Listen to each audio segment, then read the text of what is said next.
Asal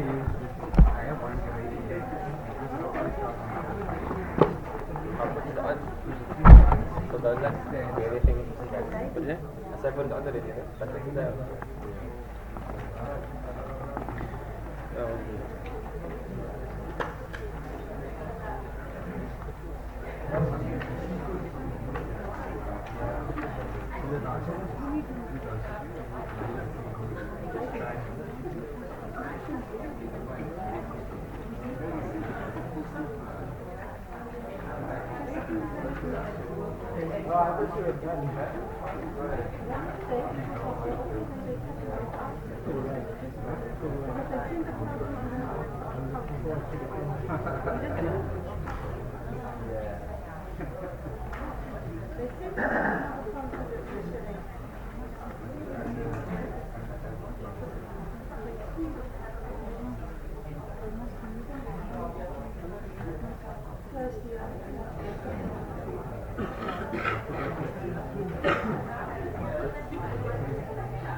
Anyways, what we're going to do now, inshallah, is we're going to do Surah Al-Qari'ah. Surah Al-Qari'ah. I'll give you a bit later in the day as well, and I think we'll do Surah Al-Adiyat. Sorry, Surah Al-Mizan. Okay, so Surah Al-Qari'ah, what page is it? Page number 24. Right.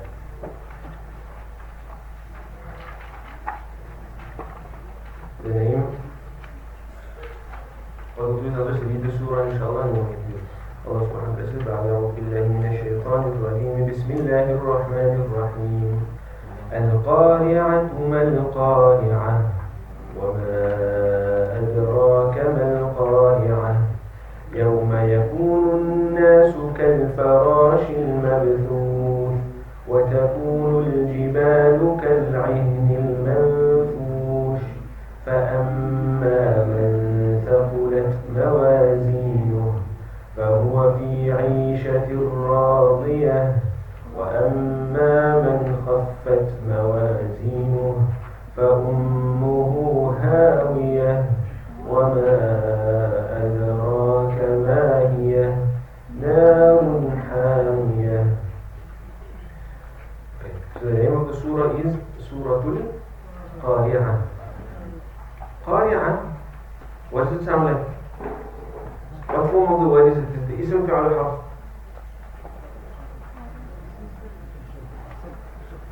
Ism, right? Okay, what kind of ism? Qari'atun. Okay, it's feminine. So if you ignore the ta now at the end time of what form of the word is it? If you take the ta away, what will come? How does it sound? Qari. Okay, but no one will feel qari'un or al-qari'un. So what's one of the words that qari'? Qari'un, fa'ilun, isn't it the same? It's an ismul fa'il, isn't it? What does that mean? An active particle. It indicates a noun or a thing that does an action, isn't it? Like for example, if I have the root letter nasara, then a nasirun will be somebody that helps, and a nasiratun will be a female that helps, right? So this word here is al-qari'atu. So what does it mean? It's a feminine word, but it refers to a word or a thing that does an action. But what action does it do? Qara'a. Whatever the root of qara'a is. So what does qara'a mean? Qara'a means to knock. To knock. So what will be like a knocker? The knocker.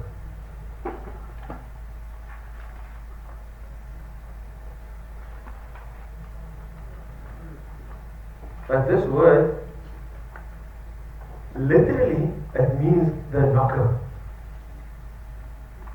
But it actually refers to something else, which we'll see in a moment. Actually, not in right now. So, qara'a means to knock, al-qari'atu, the knocker.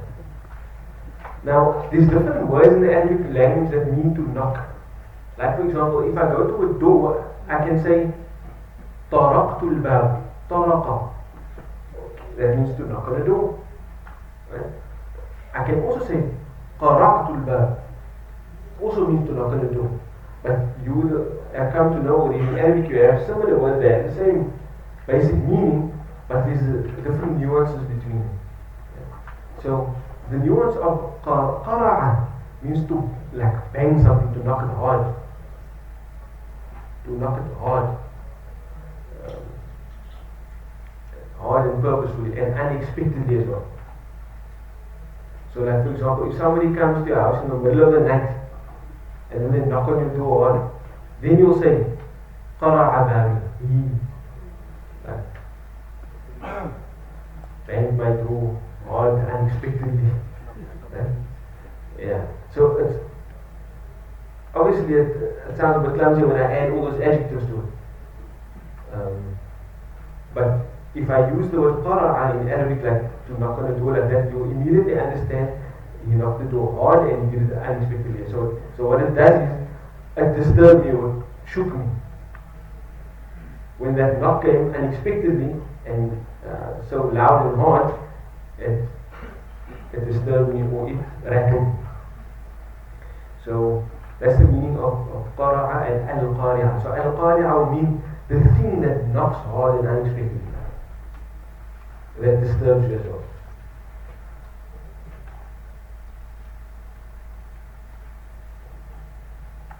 There's a narration regarding one of the virtues of the surah that speaks about Rasulullah. The authenticity of it is highly in question, but I'll mention it anyways. Because some actually say it's a fabrication. If something is a fabrication, we don't use it at all. Except to say there's a fabrication, but other scholars have said that there's different chains of narration for this report as well. So it's not only, it's not necessarily overall, and it takes long to actually ascertain that. If you're actually going to check up the authenticity of the narration yourself, it takes quite some time. So I'll just mention it anyways. So the narration mentions that Rasulullah, he didn't find companions for like 3 days and I would ask about him or go visit him if he could. So one day there was a person from the Ansar. Ansar means the inhabitants of Medina, who Rasulullah missed. He didn't find him for 3 days. So he asked about him, and the other companions told him, when we left him, he was like anything that goes in his mouth that comes out to his backpack. Like he was very sick. So Rasulullah went to visit him. And then Rasul asked him, like, what's the matter? How did this happen? And then he told Rasulullah, Maghrib Salah with you a couple of days ago, and you recite the Surah Al-Qari'ah. And you know, the surah frightened me so much that I asked Allah, if I have any sins, whatever sins I have, then don't let the punishment, I give you the punishment now. And then he became so sick and he found himself in this state, and Rasulullah told him, you know, what an evil thing you said. You should have asked Allah, oh Allah, give me good in this life, give me good in the next life, and save me from the hellfire. And Rasulullah then told him to do that. Rasul prayed for him, and then he became better suddenly. Like I said, authenticity of the narration is in question. However, it does speak of the content of the surah, right? The frightening nature of the content of the surah. The surah is a Meccan surah, deals with the belief in the hereafter, shaping our worldview in relation to the hereafter.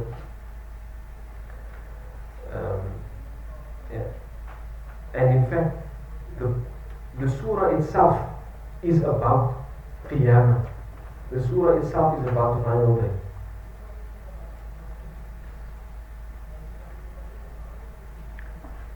Now here I want to mention something.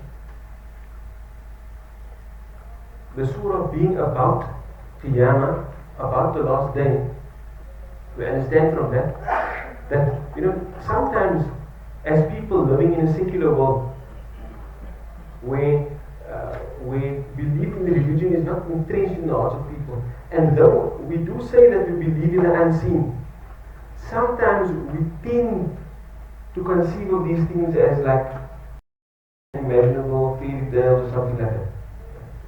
But the nature of believing people, of us as believers, is that we believe in the unseen wholeheartedly. As much as we believe in what our eyes see, we believe in what the Quran informs us of, as realities, not as you know, just metaphors or something like that. No, we believe that what Allah tells us, especially those things that Allah asserts many a times, we conceive of them and we believe in them as realities. So when Allah subhanahu wa ta'ala tells us about Qiyamah, about the final day and about terrors of that day, then I don't think to myself that this is some fairy tale thing or some unreal thing that's never going to happen. No, I believe as much as I see the sun rising in the morning, as much as I see whatever my eyes see, and I have belief in the idea that's happening, I have as much belief in, as much or even more belief in what the Quran says. So, Allah subhanahu wa ta'ala tells us of the reality of that day. He impresses it upon us so that we actually believe it, we can entrenched in our heart. And in fact, these are the surah that we recite often. But despite, you know, if you don't understand it, you recite it often, but it doesn't actually penetrate your heart. And so may Allah subhanahu wa ta'ala make it that through our learning the meanings of the surah, that it actually penetrates our heart. Penetrates our heart and shapes our action. So Allah subhanahu wa ta'ala says what? Al-Qari'ah. So what do you, how do you translate it? The knocker. But you understand all the other connotations of the word, the knocker.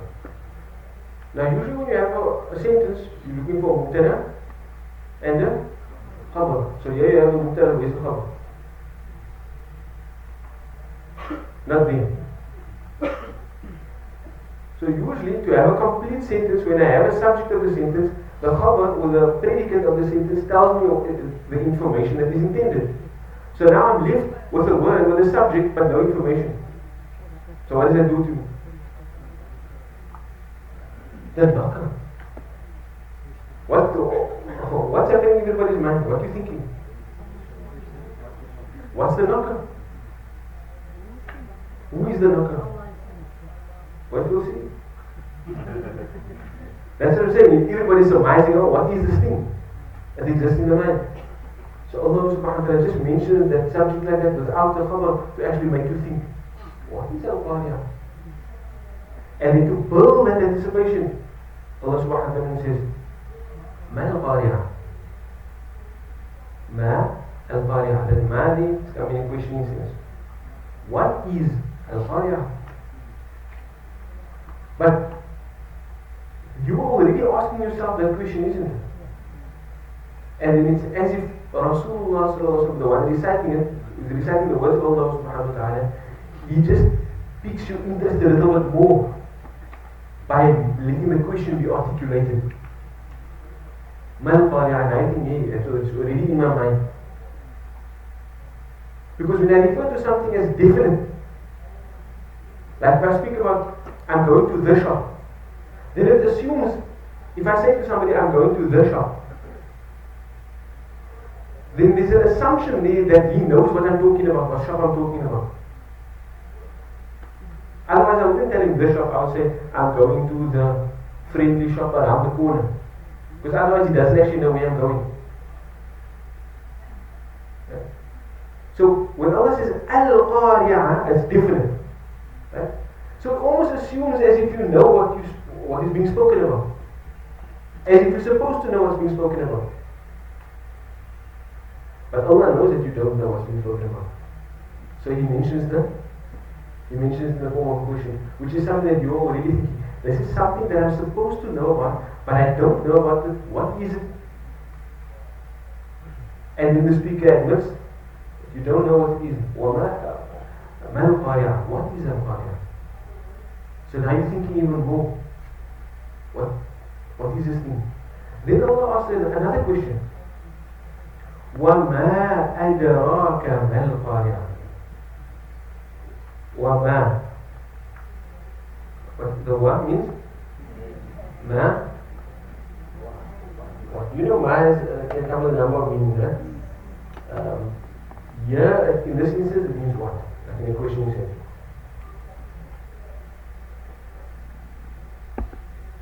And then we have a verb, adra, and the ka is a dhamir that's attached to it.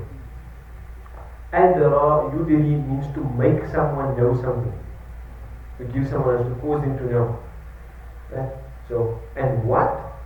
Adra ka. What will make you know? What will give you knowledge? You understand?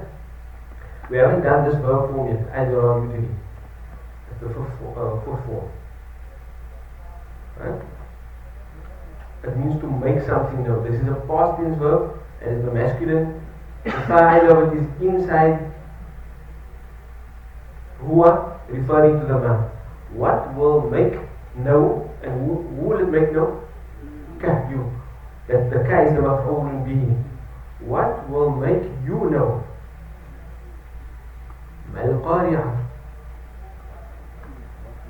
Ma, what is Al-Qari'ah? What is the number?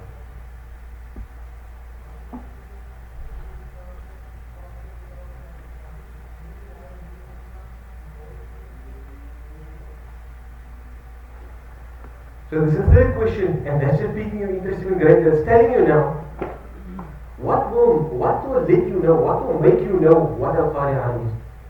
So in that question there's something implicitly. Number one, or firstly, the rhetorical benefit of it is Allah is repeating the word Al-Qari'ah 3 times. Al-Qari'ah. Ma Al-Qari'ah. Wa ma adraka ma Al-Qari'ah. Allah is repeating the word Qari'ah 3 times. This word is definite. It's supposed to be something that you know, but you don't know what it is. Right? You're asking yourself the question, and Allah subhanahu wa ta'ala repeats the question, which creates more anticipation. And then Allah asks you such a question that causes you to think that I have no means of knowing what Al-Qari'ah is out of my own. That's what Allah says. What will make you know what Al-Qari'ah is? So when that question is in my mind, what's in everybody's mind here? How am I going to know what's Al-Qari'ah?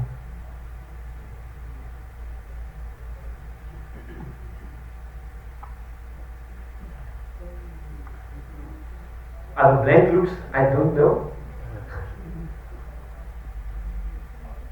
How will you come to know what is Al-Qari'ah? You already know the linguistic meaning, like something that knocks or that stirs up, or not stirs up, but like something that knocks hard, that causes disturbance and is unexpected, like a sudden calamity or something.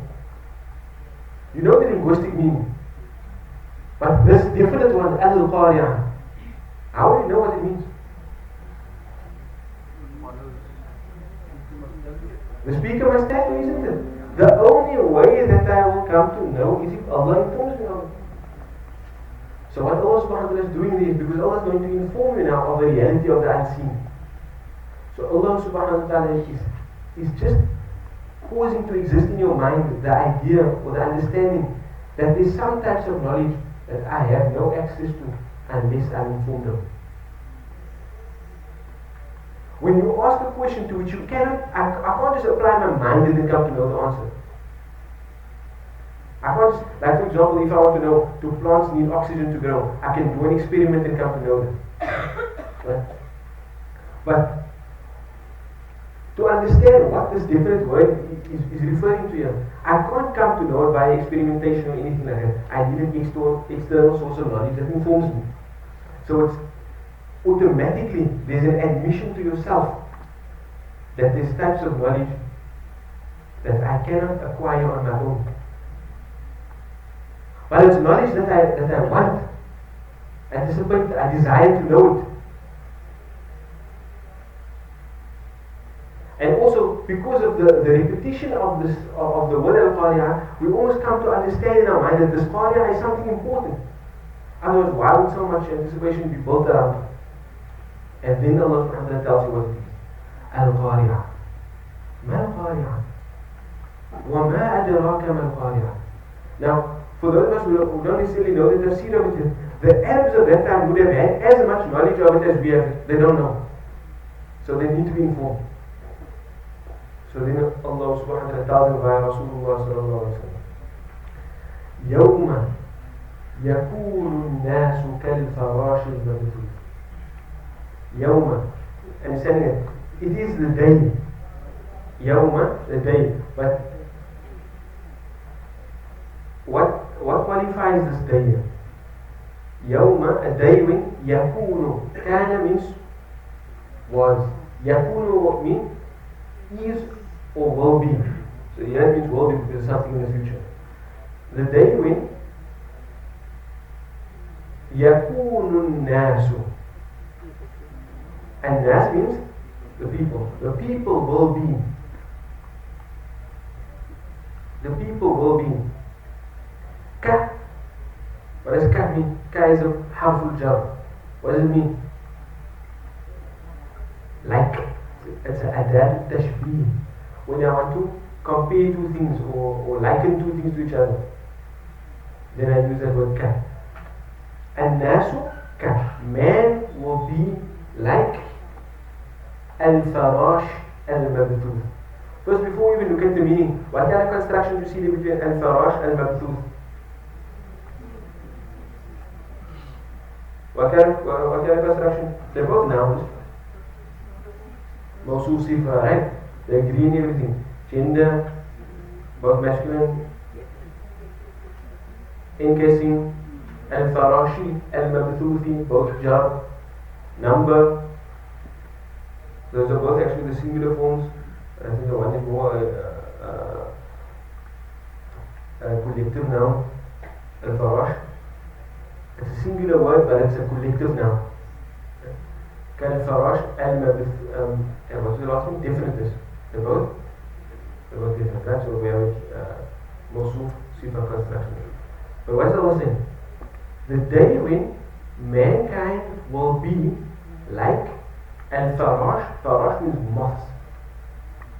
Moths. In Arabic, it's a singular form of the word, but it's a collective noun. So, like moths. Excuse me? Like moths, yeah. The thing that flies so crazy. Yeah. Like moths. Al-mabthuth. Mabthuth? What form of the word is that?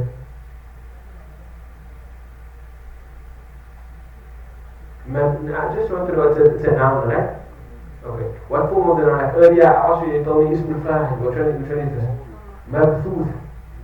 Maf'ul. Right? If I replace the root letters of this word is pa, sa. Mabthuth. If I replace the fa and lam and I get maf'ul.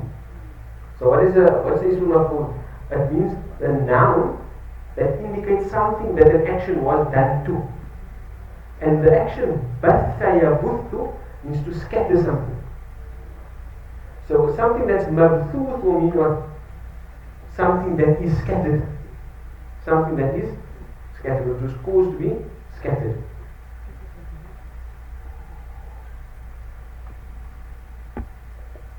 So Allah subhanahu wa ta'ala says, it's that day when mankind will be like moths that are scattered. Like moths that are scattered. So what does this mean now? Allah is doing a comparison or making a simile. Right? Man will be like moths that are scattered, but in what way? When you think of a moth, what do you think of? Okay, you think about something that's flying, you think about the light is, but how does a moth fly? It's just like zigzag, messed up, it's not orientated. It's like, almost like you'd imagine a drunken bird maybe flying like that, I don't know how to. And its direction is, it's frantic. So Allah subhanahu wa ta'ala is creating imagery of the state that mankind will be. يَوْمَ يَكُونُ النَّاسُ كَالْفَرَاشِ الْمَبْثُوثِ. This concept of it being mabthuth is just like, it emphasizes that idea of being directions. It's not like you see a flock of birds all going towards a destination. No, rather, they already fly weird and scattered, but they're even more so. It's like they're completely directionless and disoriented.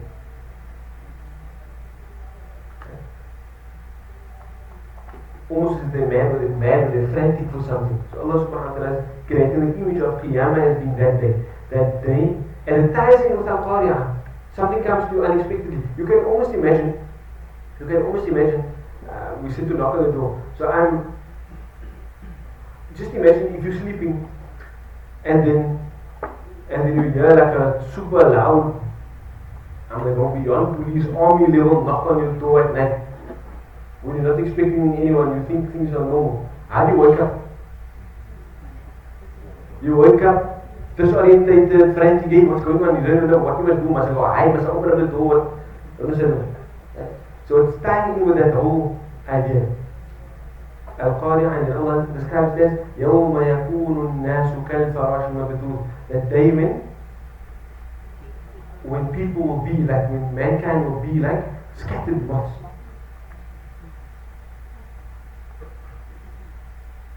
وَتَكُونُ الْجِبَالُ.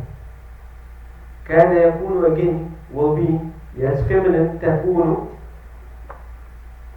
Still means will be, but why is it feminine?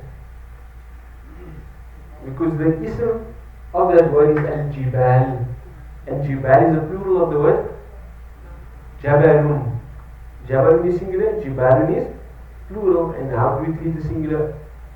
How do we treat the plural of an inanimate object? Like a singular feminine word. Right? That's why we have takunu, which is a singular feminine word.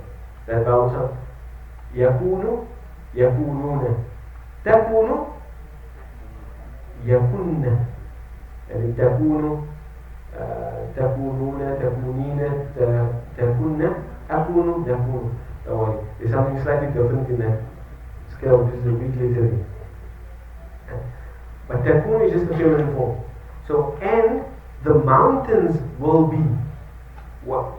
Kana yakunu means to is or will be, right? As we said, this is speaking about the future. So, the mountains will be.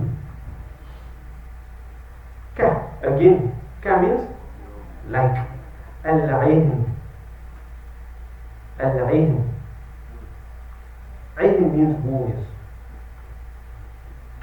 But it means like wounds of different textures and things like that. So there's no uniformity or anything like that.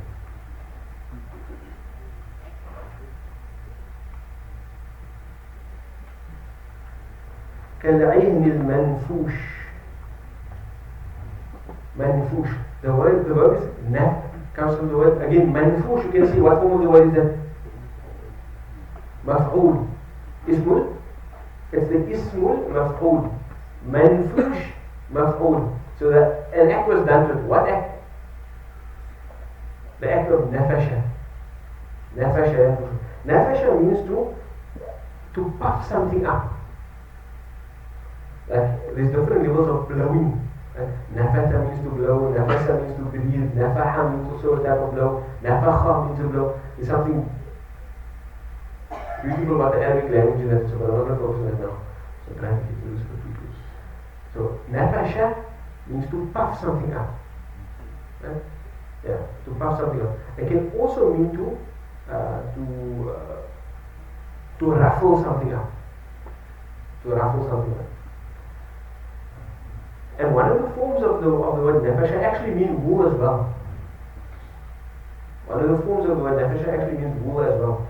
I think it's nafash, means wool. Nafashu means wool as well. The idea here is what Allah is saying, those huge mountains that you see. I mean, when you think of a mountain, usually you think of something extremely heavy and anchored and whatever. Allah says on that day, things will be in so much disarray that even the mountains will be like wool that's ruffled up. That's puffed up and also ruffled up. So what do you think about when you think of wool that's ruffled up and puffed up? It's soft, it's light. It can easily blow away. So the things that are once thought to be anchored are now completely destroyed, and it's like turned to something that even the wind can just blow away. And then Allah subhanahu wa ta'ala goes into give different groups of people. Who's supposed to come here now?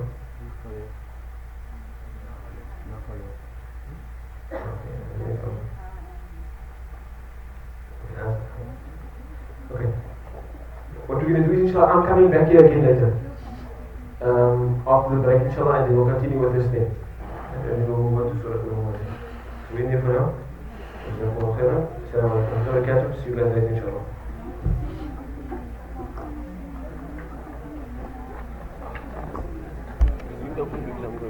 Yeah, inshallah.